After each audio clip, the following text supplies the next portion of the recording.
We're talking to Dr. Paruchuri from Tennessee State University, and the topic is Hinduism and other religions in religious faiths in India. And of course, Dr. Paruchuri, as we promised during the latter part of the first segment, that we would give you an opportunity to talk about the variety of religious experiences and religious faiths in India. So let's have you to do that now. Okay, Hinduism is a very ancient religion, and people cannot really define exactly what Hinduism is, because it stands for a variety of things, and it has different components like all religions, a ritualistic component, and then of course a component of absolute metaphysical angle to it. But even though Hinduism is a very ancient language, over a period of time different religions have been introduced to India, and many Indians have also embraced these other religions for one reason or the other. So today India is multi-religious. We have, to begin with, we had Muslims who came into the country, but although history has it that there are also Jews who came, early settlers who from other religion were of Jewish origin.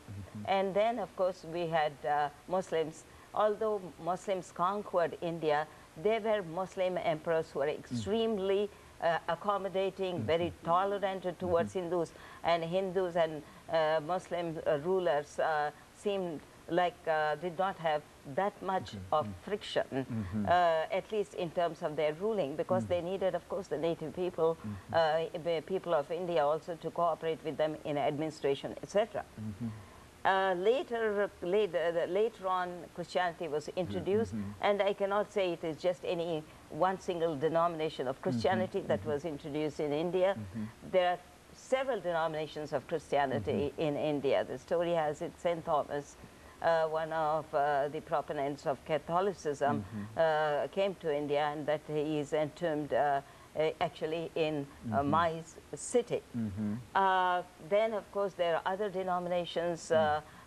Gradually Christian missionaries did very pioneering work in terms of spreading Christianity, and so you see many people also converting to Christianity in India, and it's more so in some parts of the country than in other parts. And they have done great pioneering work in terms of some regions where there's not been any kind of awareness to any type of modernity. So the Christians introduced education, modern education in these regions for people who had no idea about outside their own environment. So we have, other than Christianity, around 17th century, another religion which was also a part of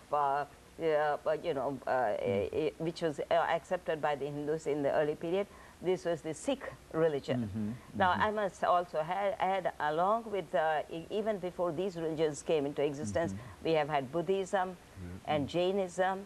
There are many Jains in the country today who believe in great non-violence, essentially. Like Hindus, and then the Buddhists, of course, as you know, also, their religion preaches non-violence, and then there are what you call Zoroastrians. These Zoroastrians, in terms of history, is that they came from Persia and settled